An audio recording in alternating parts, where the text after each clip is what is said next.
Darlene? That name sounds familiar. What do you know what department she was in? I know. We're live on YouTube now, so we'll be going live on the screen in a minute. So, but no, she sold her business to JLL and they became an employee. But I'll find out for you. I'll let you know. Great. Yeah, interesting. She's our event chair for this.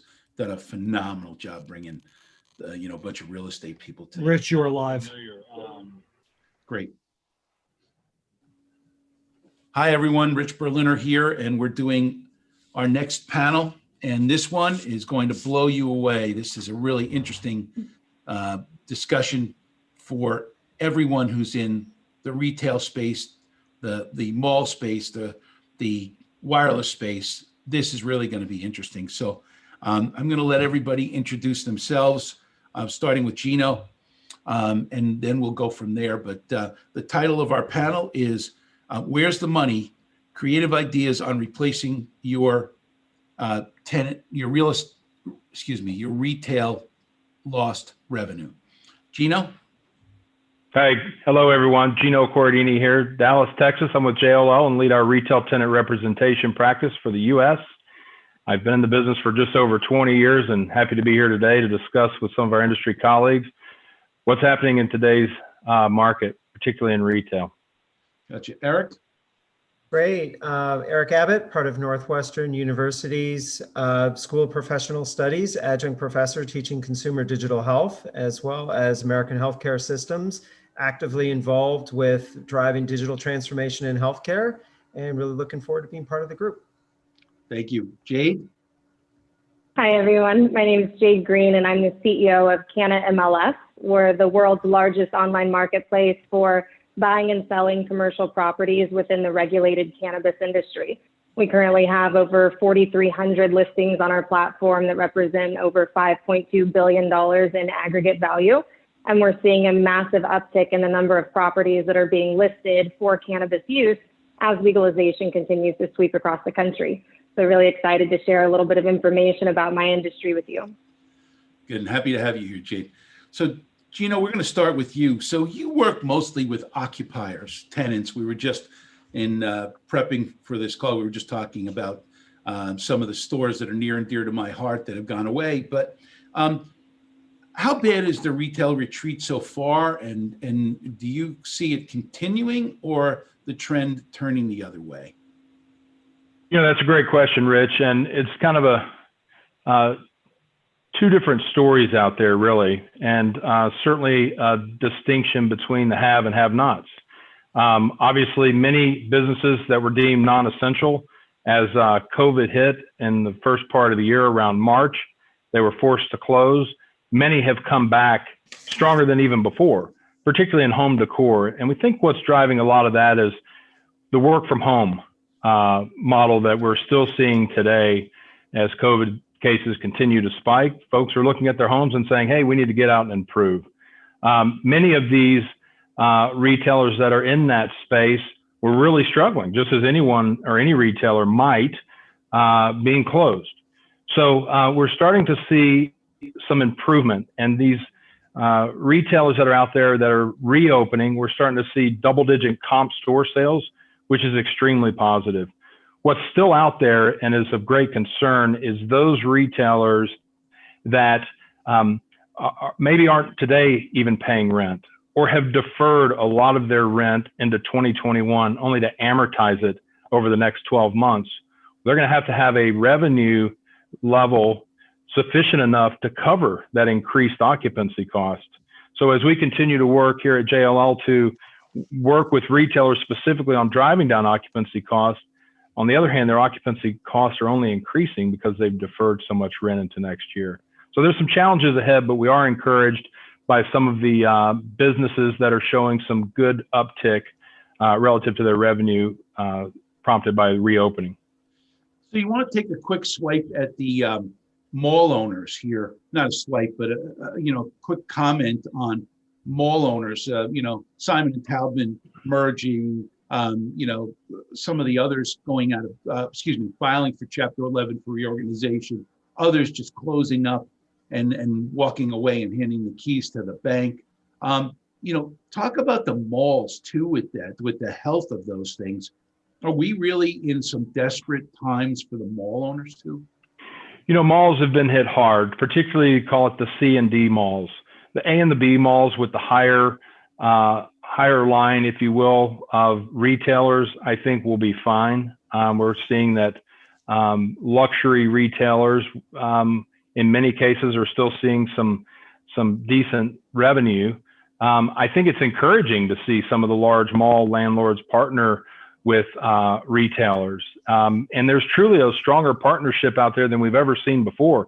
We talk about rent deferrals and rent abatements and all those sort of things, but in the 20 some odd years that I've been in the retail real estate business, I have seen more collaboration amongst occupiers and landlords than ever before. And we truly are all in this together. So I'm very encouraged by the parties partnering truly as we navigate through these interesting times. Gotcha. So Eric, I wanted to talk to you. You and I, know each other well. We've been talking about hospitals and healthcare for a very long time. And have there been many losses in the healthcare real estate area, or is that one that is just completely immune to that at this point in time? What's your take? Yeah, it's a very interesting question, because what we're actually seeing, what COVID has had is an acceleration effect on innovation, and in fact, I'll say divestment, if you will, into traditional healthcare practices. So the brick and mortar healthcare facilities certainly are continuing to be swamped and performing the life-saving capabilities that they bring. But what we're actually seeing in the planning stages now, because of COVID, and also because of the digital transformation initiatives that started pre-COVID, is a model of healthcare as a service with a focus actually on retail and more sort of community-based healthcare approaches. So we like to call it the retailization, that's a word, of healthcare services. And what that means is wellness, diet, nutrition, aging in place. So healthcare is coming to meet the community, and where we're particularly seeing a lot of investment right now is in health equity. So going into disadvantaged areas where we've had urban deserts, if you will, and making those investments to level that playing field.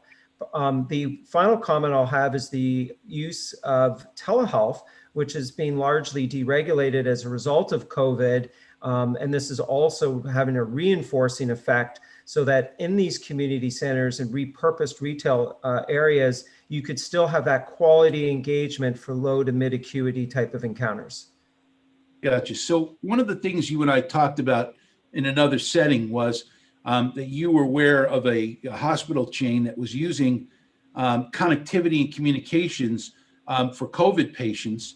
If you checked into the hospital, in some cases they were using outdoor tents and things, but they were handing you an iPad, and that's the way you were going to communicate with the staff, with the your family, with the outside world. Because one of the things that's tragic about COVID is, you could be on a ventilator and there's no way to talk to the family. There's no way to reach out to people. So talk to me about the connectivity piece of this, because again, our event is really, connectivity based, but I wanted to make sure this panel at least addressed that piece of it, that there may be real help from the connectivity aspect of this in many different areas. So talk us through that, what you told me about the iPad situation and how connectivity was weighing in.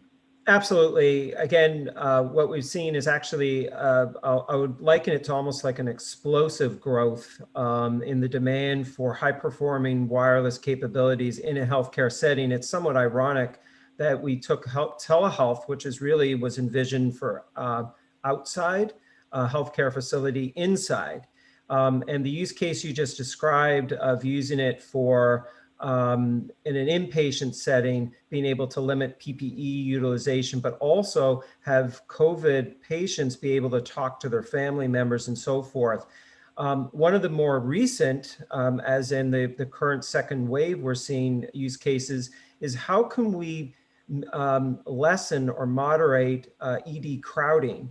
So one of the concepts that's being explored by a lot of healthcare systems now is using those tablets, if you will. So first we'll triage the patients, make sure that they're not presenting with immediate dangerous symptoms and so forth. And then to lower the burden on ED in terms of spacing, we'll have them wait with a tablet, for instance, or they could use their smartphone, and we'll maintain contact with them until we have that space in the ED or that capacity to then bring them back in. What this means from a connectivity perspective is we need extremely high performing, secure and private network services so we can support all these transactions. So it's something that we have to have scale. There's great variability because of the changes in demand. One final comment, back to your earlier point about the tablets, because the patients want to have the ability of a quality encounter, being able to have high performing connectivity is important for things such as the telehealth, the video demands that we have, plus also entertainment and education services. So Jade, let's move on to you. So people have asked me when they saw the panels and the agenda, what would cannabis have to do with retail replacement and revenue? And so I think a lot of their questions were answered during the recent election, with 4 states getting approval, and people started to see, maybe this is something that's coming to a location near me. So you seem to be one of the most prominent people in connecting cannabis and real estate. So talk us through what all this has to do with revenue replacement. Sure, absolutely. I mean, one of the things that we've seen as a result of the COVID-19 pandemic and what we've been talking about is the complete decimation of retail. And that's not just from COVID, but also from the uptick and increase in e-commerce and online sales. And so cannabis presents a really unique opportunity for landlords that are looking to replace their retail tenants as a legitimate replacement that is insulated from COVID-19 lockdowns, recession, economic turmoil, as well as e-commerce. And I'll kind of explain why. Every single state that had legalized cannabis whenever COVID first hit back in March ended up deeming the industry an essential business. And that was really significant. It was a momentous kind of achievement for the cannabis industry because I think it added a lot of legitimacy to the industry and also, soothed a lot of angst internally. Because cannabis is still illegal at the federal level, it means that it's only regulated on a state-by-state basis. And so you have this hyper fragmentation from a regulatory perspective when it comes how each independent state manages their cannabis market. And so being in the industry and kind of operating at a macro national level, I was really nervous about, okay, which states are going to lock down cannabis dispensaries, which ones are going to deem cannabis an essential business. And I thought that it was going to be, the West Coast states that were going to allow cannabis to stay open and the more conservative states that did not. But actually, every single state with legal cannabis allowed both medical and adult use dispensaries, cultivation facilities, production facilities to stay open alongside pharmacies and grocery stores. So that was a really big achievement that across the board, every single state independently determined that this was an essential service. What's been super interesting, now that we've kind of been in COVID for, 9 months, feels like an eternity now, is just the surge in sales that we've seen in the cannabis industry. So from March of 2020 to April of 2020, Colorado saw a 43% increase in consumer spending. Las Vegas saw a 32% increase in consumer spending, and Massachusetts saw a 48% increase in consumer spending on cannabis. And you might think, well, that was just panic buying. That was at the onset of the recession. But no, actually, from August until October of this year in Colorado, there was a 72% increase in consumer spending on cannabis. So now cannabis has officially been labeled recession-proof. Just like in times of economic and social unrest, alcohol sales tend to increase, cannabis sales have now increased in the same fashion. And a majority of the consumers that are responding to these surveys are saying that they're purchasing cannabis to treat their pandemic-related stress, so insomnia, anxiety, I'm sure there's a lot of boredom stuck home watching Netflix mixed in there too, but whatever the reason is, whatever the reason is, the motivation, there are a lot of people that are consuming cannabis. So not only is the industry now insulated from lockdowns, that they're allowed to stay open, but also insulated from the economic downturn.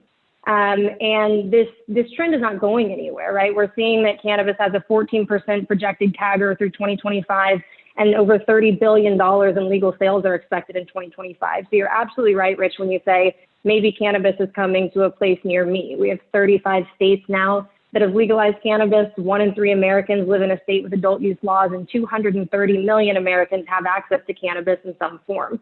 So that is all very, very positive. But one of, I think, the most nuanced things about cannabis, or the biggest differentiators when you compare it to other essential businesses, is that the threat from e-commerce is very minimal, at least at this point in time.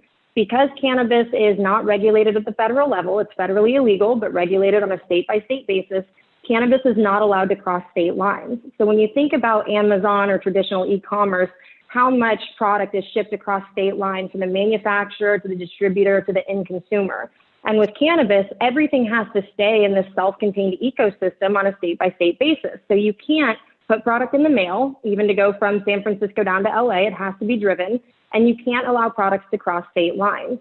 And so while there are a few technology companies that are trying to become the Postmates of cannabis, what's really interesting is that every legal cannabis sale has to be booked by typically a retailer, and in some cases a manufacturer. But you don't have an independent third party like a Postmates that is, or an Amazon, that is able to actually process a payment for cannabis. You have to be a legal cannabis operator.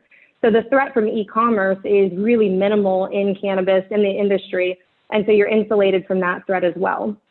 So I think that from an opportunity perspective, if you do have commercial properties, especially retail properties that are, properly zoned, and happy to get into the zoning requirements later, but there is a really unique opportunity for these landlords to lease their spaces and replace their retail tenants with dispensaries, which might actually be some of the most stable tenants that you could have at this point in time. Gotcha. Jade, are there any challenges that you're seeing out there when you go in to open a dispensary in a retail environment from a zoning perspective, or restrictions from co-tenants and other just folks that say, this isn't legal at the federal level, so we don't want it in our center? Tell us a little bit about some of those challenges you come across. Yeah, I think cannabis is synonymous with challenge at this point, Geno, but it's one of those things that with a nascent industry, with a hyper fragmentation at the regulatory level, things change all the time. But absolutely, I mean, the fact that cannabis is federally illegal poses a lot of challenges, not just for property owners, but for participants as well.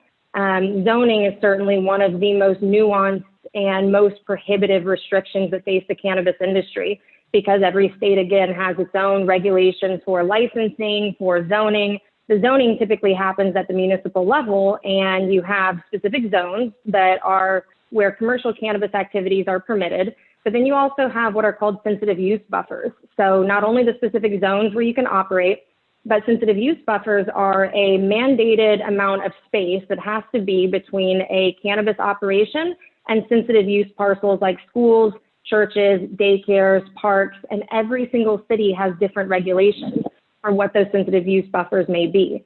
So you may have a properly zoned piece of real estate, and you may be comfortable as a landlord leasing to a cannabis tenant, but if there's a daycare next door, you still may not qualify. So already there are so few properties that are available just from a regulatory perspective. And then of course, from an operator from a landlord and from a co-tenant perspective, the comfort level tends to vary on a case-by-case basis pretty significantly. But from a property owner perspective, another matter of significance is if your property is levered, if you've got a mortgage or a bank loan against that property, I have yet to meet an FDIC-insured financial institution that will allow you to lease to a cannabis tenant. So they could foreclose on the property, and so you need to be very careful if you do have a levered property that you want to lease for cannabis purposes. I have yet to see that happen successfully if the bank finds out that you are leasing to those types of activities. So that's something to be really aware of.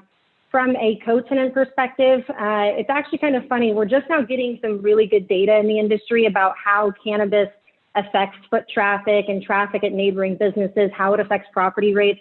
There's actually quite a few studies that show that having a cannabis business increases property values, but that typically is because the lease rates and the purchase prices of cannabis permitted properties are so much higher and above market compared to other sectors. So it kind of drives up the local prices a little bit.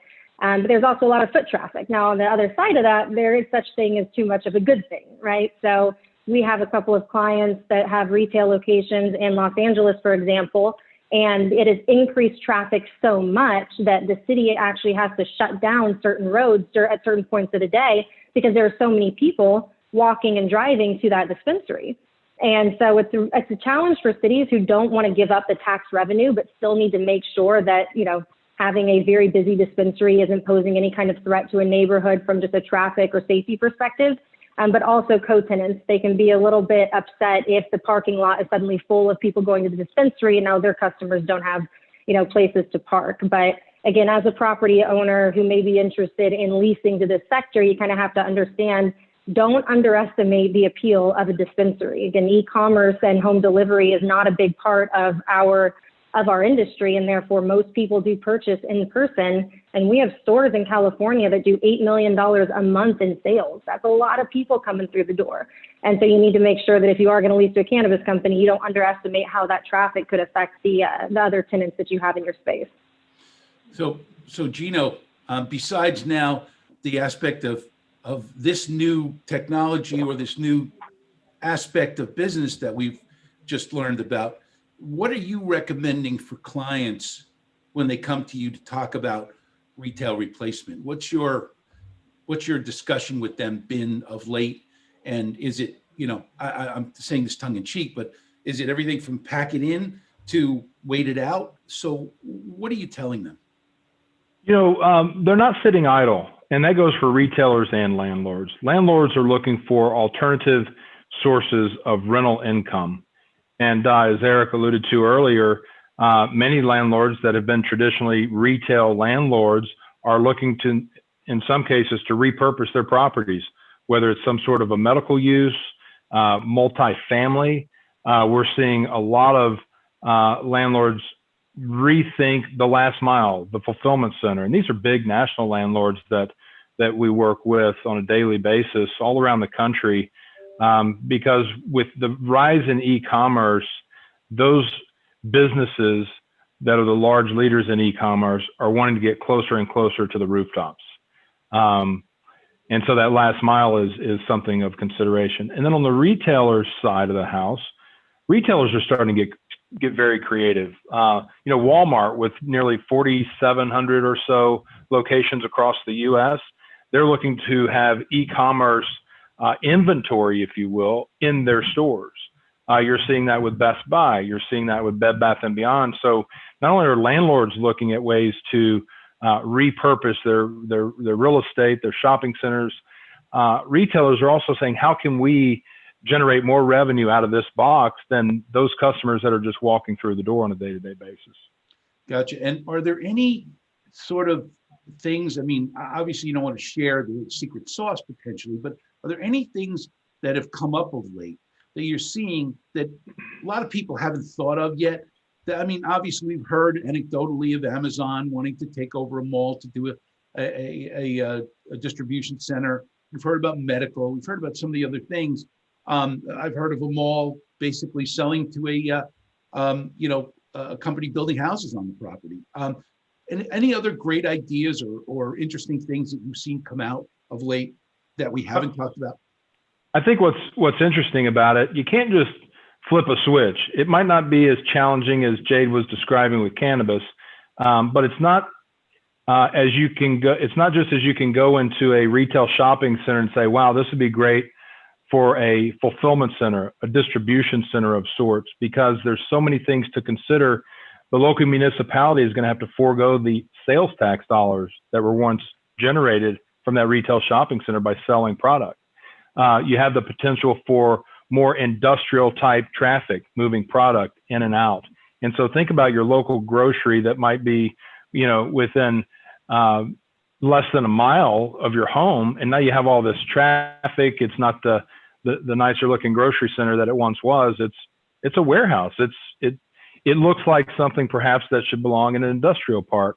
So you've got the zoning issues, you've got all of those different things, and even from the physical plant, such as dock doors. Is there enough room for turning radius for larger trucks, if it comes to that? And each one of these is a bit of a snowflake, from the physical plan itself to the local municipality and some of the restrictions that are there that go along with changing use. And that's why I assume they have someone like you to help them through the process. So kudos. I mean, that's an interesting thing. And there's probably a big call for that in working with someone like you. Eric, you talked a little bit about telehealth. And that's a really important aspect of what's going on. But talk to us about even the medical uses for what Jade is talking about. Obviously, there's opportunities there, but start with telehealth. Where are we with that process, and move into what's in the future for us in medical? Yeah, absolutely. So I think what's really interesting, if we look at envision telehealth as it is today, we'll call it telehealth 1.0, very much centered around effectively a video conference session where it could be synchronous or asynchronous. It may involve or may not involve the real-time collection of vitals, or at least exchanging of certain vital information, pulse ox, blood pressure, and so forth. What's really interesting is when we moved, and we are moving towards this, a telehealth 2.0 that involves something called computer vision. Here's that buzzword AI that's going to come into play here, plus mobile edge computing capabilities, think 5G or private LTE. And what we really start having now is a very interesting way to have a much more contextual and meaningful discussion or engagement, if you will, with your care provider. So this could be something where, for instance, the patient doesn't have to be concerned about a collection of wearables, for instance, as it is today, to collect that vitals information. That can all be now detected using high definition cameras that many current endpoint devices already have integrated into them. That includes, by the way, blood pressure, which is something that just emerged in the last 12 to 14 months.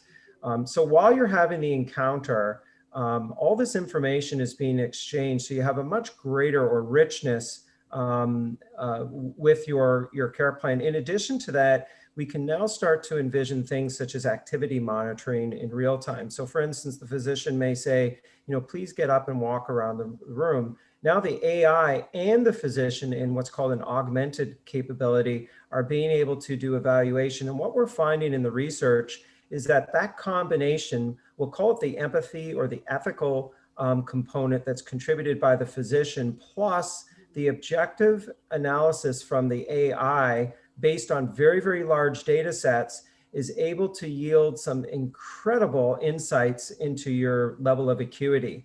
A good example, and we're seeing this already in the consumer marketplace, are smart mirrors that are able to not only detect subtle changes in your health and wellness, so think of performance, so it doesn't have to necessarily be a disease state, but able then to provide guidance. So it becomes much more of a coach where you can make those necessary adaptations to your care plan.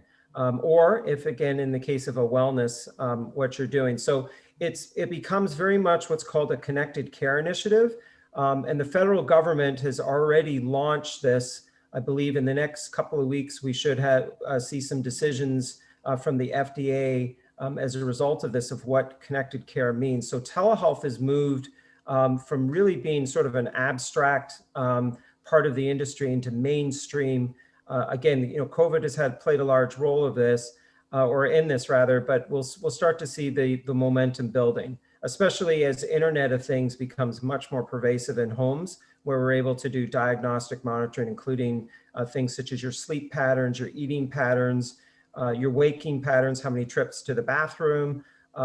And one final comment is your social patterns. So we now know that approximately 80% of your health and wellness is dictated by what are called social determinants of health. So the society of you, we're able to now collect from de-identified sources sort of patterns and look at your own patterns? Is it browsing? Is it sedentary behavior? Maybe it's shopping choices as it relates to food or exercise activities. And we're able to actually quite accurately, predictively determine what your outcome is going to be for certain disease states and so forth. And again, this has been one of the big ahas, if you will, of predictive outcomes from advanced AI. So it's very, very interesting to see where this is headed.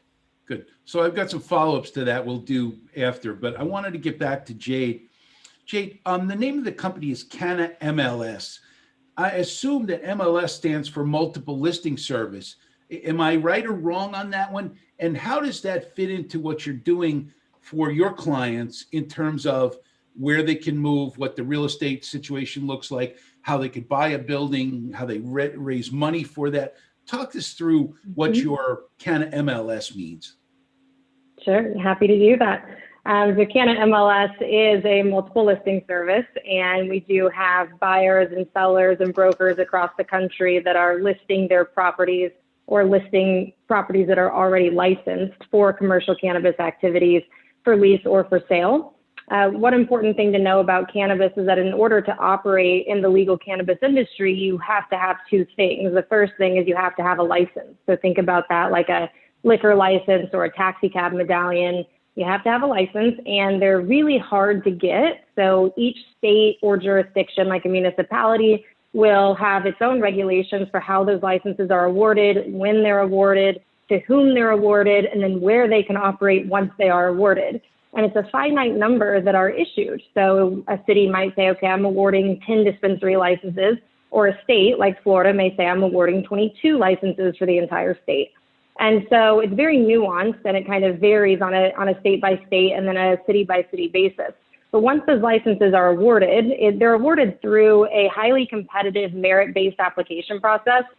So a city will announce, here's how we're awarding our licenses, here's the number that we're awarding, here's the application, and here's the zoning. And then you have, sometimes dozens of cannabis companies that are all applying, trying to win one of those licenses. Once those are awarded, there's really no other way to get that license unless that jurisdiction opens the process back up in the future. So it's not as easy as going down to, a chamber of commerce and filling out an application at any point in time and, receiving a license to do business. It is a very, very specific, nuanced type of mechanical procedure that you have to go through. So there is a large secondary marketplace for these licenses once they're awarded. For example, here in Florida, the licenses just to be able to do business as a cannabis company in Florida sell for between $30 and $40 million each, just for the license. That's no infrastructure, no real estate, no assets, no sales, just a piece of paper. And so you see that there is this large secondary marketplace that's available for these licenses. But once you have the license, you also need the real estate. So you have to be able to operate at a properly zoned facility. And that's one of the things that Geno was asking about earlier, is those zoning restrictions are so prohibitive that already a majority of properties are not going to qualify for any commercial cannabis activities. So the handful of properties that are remaining, and you have a license, they have to lock in the property, they tend to be sold or leased at really outsized cap rates. So you're talking on a 10-year lease to a cannabis company, a 12 to 13% cap rate is industry standard from data that we're collecting through the marketplace. So one thing, whenever a cannabis company wants to go into a new market, if they've missed the boat on the application, then their only option is acquisition. So they want to go and buy a license. And oftentimes that license is already attached to a piece of real estate that's properly zoned.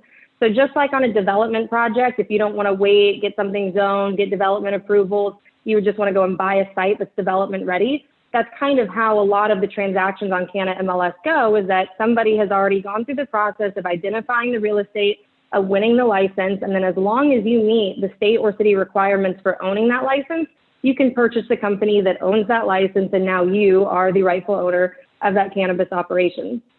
So we see both. I'd say that the platform is pretty bifurcated between licensed real estate assets and then real estate assets that are properly zoned but are not yet licensed or have licenses attached to them. And so those are the real estate assets that tend to get locked in during an application process. So again, city opens up an application, there's a limited time window, and you typically have to prove to the city that you have a piece of property that is properly zoned before you can even win your license. So what you see a lot of times is that these cannabis companies will lock in lease options or purchase options on the properly zoned real estate, and you exercise those options upon the awarding of the license. So if you end up winning, then you exercise the option to lease or buy. Until then, you're just paying an option fee to hold that piece of real estate while your application is being processed. So what we do through CannaMLS, because as you can tell, it's very complex and hyper fragmented, we connect buyers or tenants with local brokers in each individual market that really understand the individual cannabis nuances within that jurisdiction. So we have built up a network of over 200 real estate brokers across the country that specialize in cannabis in almost every legal market. So not only do we have this multiple listing service of available properties, but when buyers come to our platform directly, because we're kind of the national experts on all things cannabis real estate, we're able to, have them get to know them a little bit better, understand what their needs are, and then match them with a local broker that is that expert when it comes to cannabis regulations in that market. Interesting. Okay. So, Geno, Jade mentioned the zoning piece of things. And it just struck me as she was saying that this is very much like zoning a tower, a cell phone tower, which the process is you have to find a location and then you've got to go through the process of getting zoning. It sounds like it might be interesting in your setting to just talk with you about, how many of your retailers are looking at e-commerce as a pathway to staying alive and being successful in this process? And also, have you had people approach to look at some of the real estate or take their real estate and use it for things like data centers to kind of, work with their e-commerce platforms and those things? Is that something that's part of your world? And where do you see the e-commerce piece of it coming in for your clients? Yeah, that's another great question, Rich. Retailers are becoming more and more flexible around e-commerce, and even retailers out there that historically have had an online offering, but it really was not of any significance to them necessarily, have been really forced to learn from anything from buy online, pick up in store, or at the sidewalk or the curb, if you will, has been a pretty common thing. And so we're seeing a lot of work around retailers trying to figure out how to continue to get products to the consumers, because ultimately the consumers win, right? They're going to tell you if you need a bricks and mortar store or not. Right. There's companies out there that have often operated in a bricks and mortar environment, but they don't necessarily sell products out of that. So there's still this element as the world gets into a better spot and gets through this COVID experience or pandemic to where the consumer still wants to have that experience. If you think about companies like Tesla, Tesla, you don't see a lot of big car dealerships with hundreds of cars on the parking lot. You'll see more of a boutique store with 2 or 3 models where people can go in and touch and sit in it and learn more about it. Or Dyson, vacuum cleaners and fans. You don't necessarily go in there and expect to walk out with one. You go in there and you see how it works and then you leave. Peloton can't even keep up with orders as stay at home continues, and folks that have always been accustomed to going out to fitness centers and gyms to exercise and stay healthy are resorting to buying a $3,000 bike, $2,000 bike, and doing it at home. And so those stores are interesting, I think, and will be around for sure. But those are the ones that are really hyper-focused, it seems, on e-commerce and have been. So they're better adapt to it than, say, bigger box retailers that are quickly beginning to learn and now even starting to use some of that sales floor space for what I would describe as warehouse space to support their e-commerce business. Got it. Interesting. So Eric, you and I have discussed wearables a lot in the past, and I didn't hear you mention wearables as much as I thought you would in this discussion. But I was watching a commercial the other day, and it kind of fits in with Jade. I think people will begin to use this for many things. Woman was standing at the mirror, presses a button, breathes on the mirror, and it takes her sugar level. So she's theoretically diabetic or concerned about that, and it tells her the sugar level. But you and I have talked so much about wearables. Are you getting away from the theory that wearables are the future of the medical technology and more into interactive mirrors and other things? Yeah, it's actually the latter. So we are moving more into interactive systems. So the challenge with wearables has always been well, first let me start with the technology curve. It's been really moving quickly, but the challenge with wearables has been one of reliability over time, changing requirements in terms of what the data is, battery life, all those sort of attributes and so forth. Not to mention, some of them aren't necessarily comfortable. So the industry moved towards sort of smart clothing and then quickly recognized that there were some challenges associated with that. Now they are moving towards more printable electronics or printable wearables. So for instance, being able to do 3D printing of the wearable technology. But what we're really talking about when we say wearables is sensors to be able to acquire those sort of physiological signs, vitals, and so forth, and be able to make sense of it. So when we move towards more the interactive, what you mentioned at the very outset here, it's a much more natural way for people to interact in the routine of their environment than having to don a sort of suit, if you will, of, we'll call it a suit of armor, of all those different wearables and so forth. Which is frankly not desirable, even eminently practical. I mean, think of things such as hygiene. You know, taking a shower with wearables doesn't make a lot of sense, nor does swimming. And with jogging, they can get in the way. By doing it in this way, what we tend to find is we can still maintain. In fact, the state of the art is gotten to the point where we get better intuitive insights using these interactive systems than wearables. So it's not that wearables are no longer important. It's just that the industry is shifting now towards these interactive systems. So I mentioned the smart mirrors, and you mentioned them as well. That's certainly one area. Smart speakers is another area.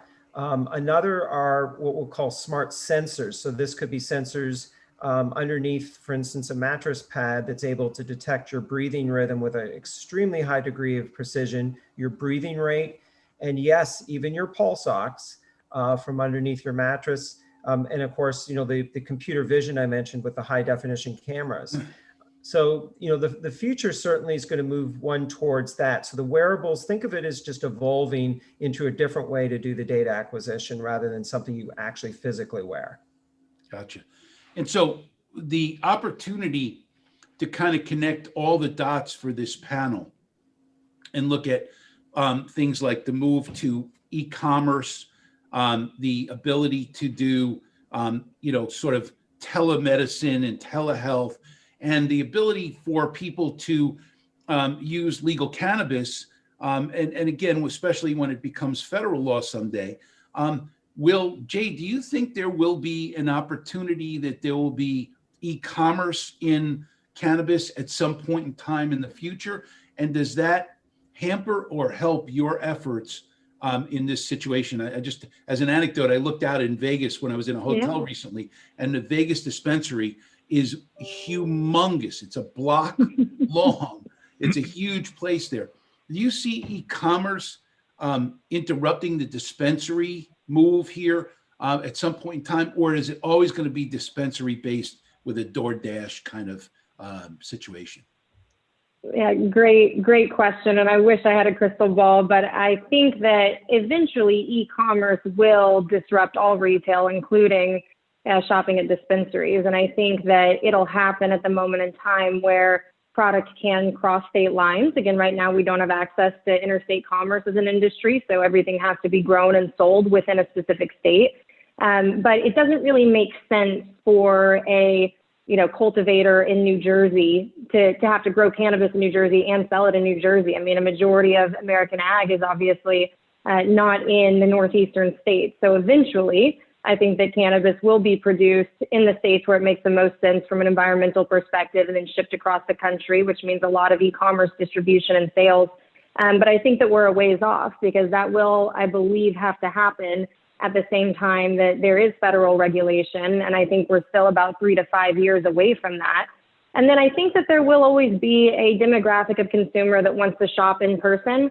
It's pretty common to compare cannabis to wine because you have different strains, different notes, and the way that cannabis is grown. It's a very sensitive plant. So especially when we're talking about in the flower form factor, there's a lot of consumers that really want to go and talk to a retail associate at a dispensary, understand the different effects.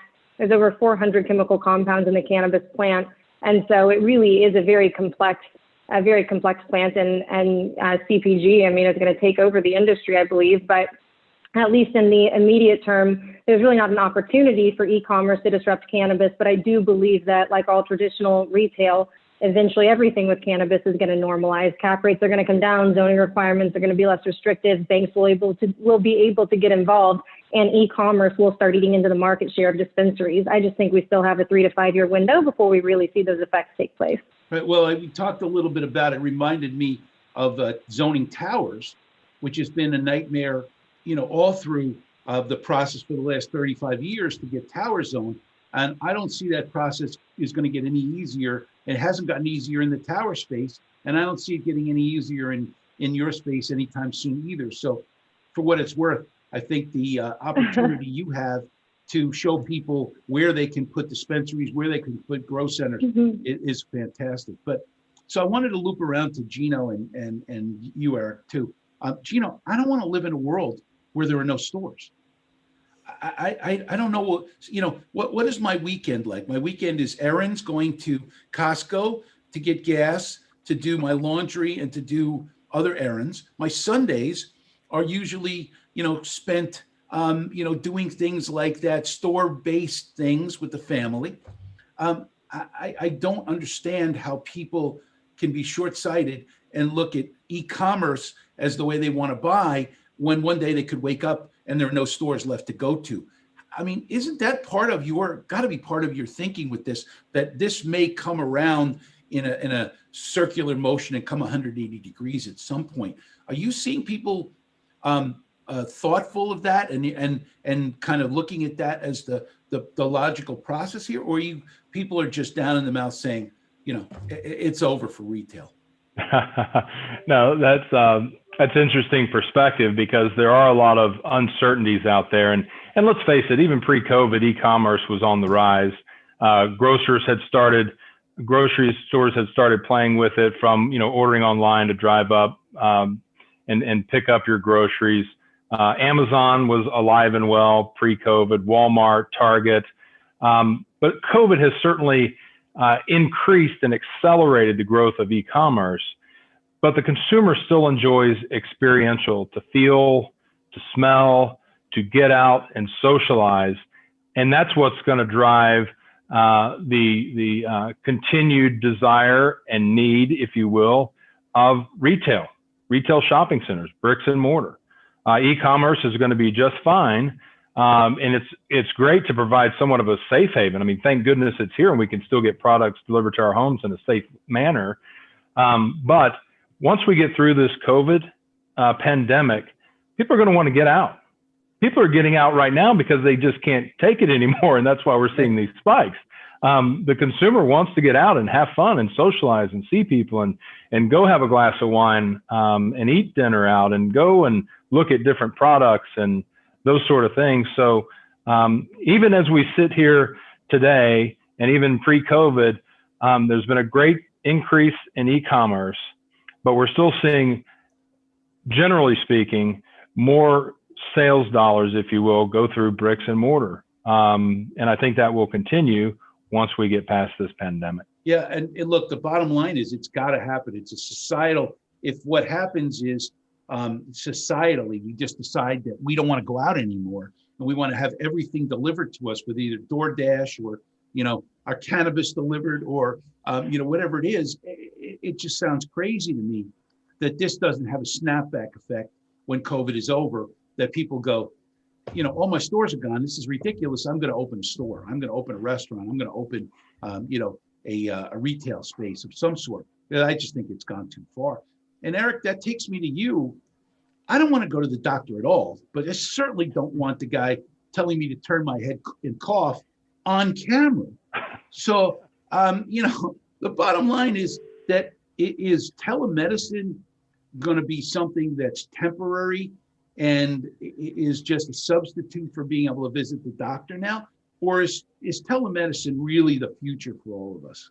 Yeah, so I think we certainly saw double-digit increases in telehealth. In fact, actually, we saw where we expected the industry to be in 2025, where we were in 3 months after the pandemic really hit.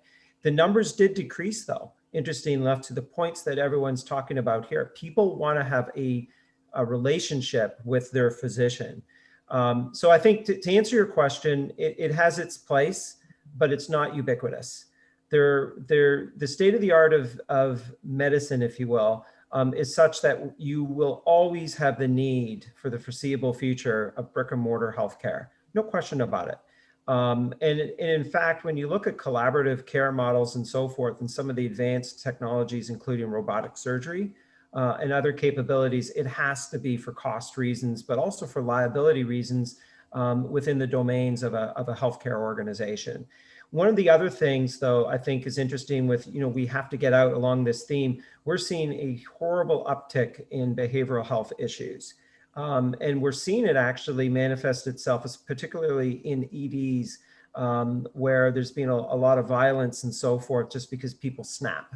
And so what we're finding is that it's important for people to get out socially and to engage. So one of the responses that we're seeing to this is what's called experiential technology.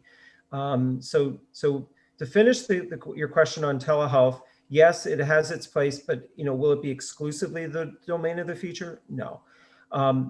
With respect to your question about getting out and socializing, the real estate and so forth, even the cannabis component of it, I think the experiential piece will increase. And here's where technology, again, has really provided the means for it. And it's called, in a technical term, augmented reality.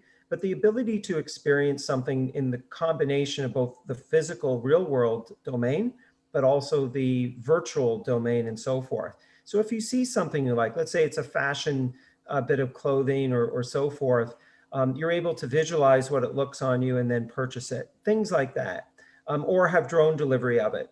But I think that, we'll see sort of this hybrid or coalescence around that type of digital convergence with the real world. Right. That's why we did this trade show, the virtual trade show, the way we did. We're using an experiential platform that gives you the ability to be virtual and not have to, expose each other to COVID, but also to be able to talk with each other and interact. So, I agree with you 100% on that. So, Jade, you got to get the last word on this. We've got a couple of minutes left. Cannabis is here to stay. And I think it's going to be a big part of American life, just like alcohol is at this point. Prohibition wasn't successful, and neither is prohibiting cannabis. But societally, is this an opportunity at a unique point in time for us to look at this and look at the business aspect, which seems like you're way ahead of anyone I've spoken to about this? Is this a unique time for real estate people to be able to look at new things and new ways of looking at their properties and say, maybe the future is here for me?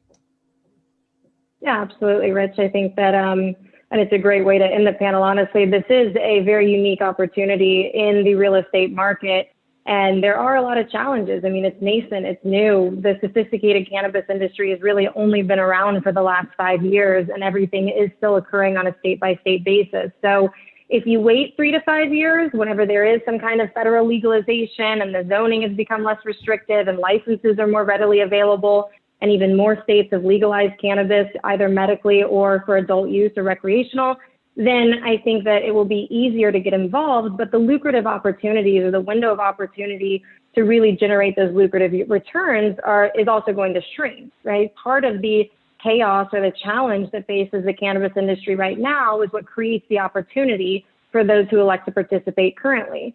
And I think that we are going to see legalization at the state level and even at the federal level start to accelerate, because there is a really unique opportunity just from an economic perspective overall for society when it comes to cannabis.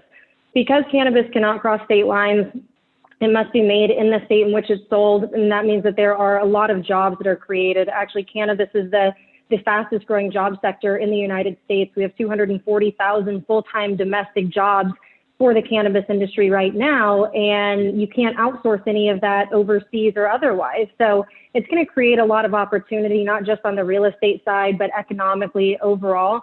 And I think that a lot of states are looking at cannabis legalization as a way to offset some of the economic turmoil that's been caused from the pandemic. So job creation and tax revenue, you've got billions of dollars a year in tax revenue that's being generated.